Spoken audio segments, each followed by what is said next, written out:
questions from some of the young people that came out tonight, because at the end of the day, I know that he and I and a lot of us are here because we don't want our children to experience what Jeffrey has gone through and what Yusef has gone through and what so many other people have gone through. And so we're here in support of them, but we're also here in support and to protect the young people that we all love and care about. So we thought maybe one or two quick questions from, maybe three, from some of the young folks in the crowd. You're going to run, you're going to run the mic to, yeah, you took off? All right. We'd like to hear from some of you young folks, if you're willing. Any questions?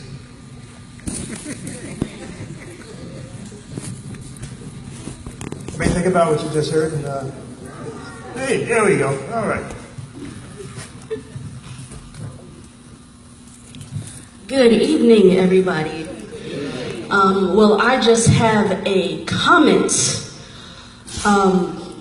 I feel like as young people, and I've said this before at a previous NAACP meeting, I feel like, people feel that we as young people are very oblivious to what's going on in the community. And I, for one, can stand and say that we're not. I've been watching what's been going on behind the scenes, and I am truly disgusted. And I feel, I know the Bible says that, we shouldn't be walking around in a spirit of fear. But every time I look around, especially when I'm walking in the dark by myself, I have to look over my shoulder wondering if there's somebody that's put a gun to my head. And I'm scared. And I don't want to live in fear anymore. But again, we as people have to come together and change it. This is not going to stop until we all come together and settle our differences and make a change. And God bless you both for doing what you're doing. All of you. God bless you. That's all I got to say. Thank you so much for that. Powerful. Anyone else? We got to sign her up. Get her. She's actually already a member. Yeah, I know. But we got to get her an office now. A title. We need a chairperson for our youth movement. Yeah, we got to talk. She's ready. That's awesome.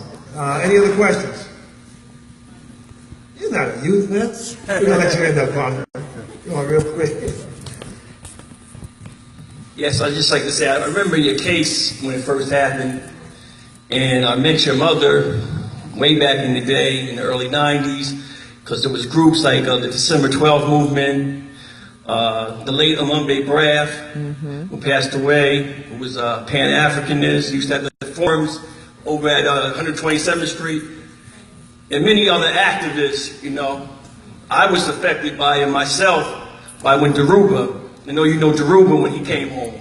Dhoruba was former, some of you don't know him, he's a former Black Panther, who was framed. He was the founding member of the BLA, along with Jamal Joseph. But I need to say, can you talk about the impact that the activists, because activism is so important, can you talk about the impact they had on the case of Yusef, and also Michael Tariq Warren, the lawyer, inshallah? Either one. Yeah, either one.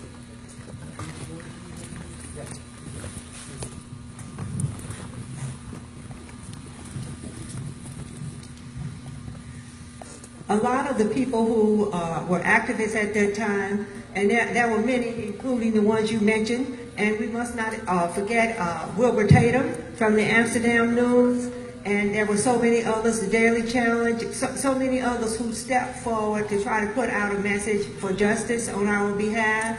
And activists have moved this forward, and they did allow for the pushback in all of this situation, and to help empower others to push and have a different conversation around this as things were being put in place. And I thank all of them for coming forward. Just quickly to touch on that as well. So I went from a place called Harlem Valley, which is just right over there. They closed it down because it was one of the worst prisons for youth ever. The other prisons for youth, the maximum age security facilities, are actually still in operation. But that particular one, they closed down. When I turned 21, on my birthday, they shaved my head, and as a birthday gift, kicked me out of prison and sent me upstate. And I was telling my mother that they were going to send me to Clinton. And she was like, oh, okay, cool, all right. I was like, Ma, that's like 5 miles from Canada. Like, you know, I heard that they got officers with tattoos of black and brown babies and with nooses around their necks, on their arms, you know? And she said, okay. And I was like, what? Like, I didn't know, I couldn't process that, right? But so I get up to Clinton, and I'm walking around the yard, and a guy comes up to me and says, you're Yusef Salaam?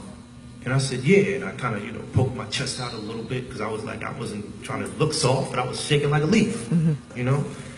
And he said, come on over here with me. So I kind of walked with him, and, you know, of course, I tried to bop a little bit, because I wanted to let him know that I wasn't, you know, scared, shaking like a leaf, you know? He brought me over to a brother that was punching a bag, and he was punching it so bad, I felt bad for the bag, because the bag was being ripped up, you know? And he told me,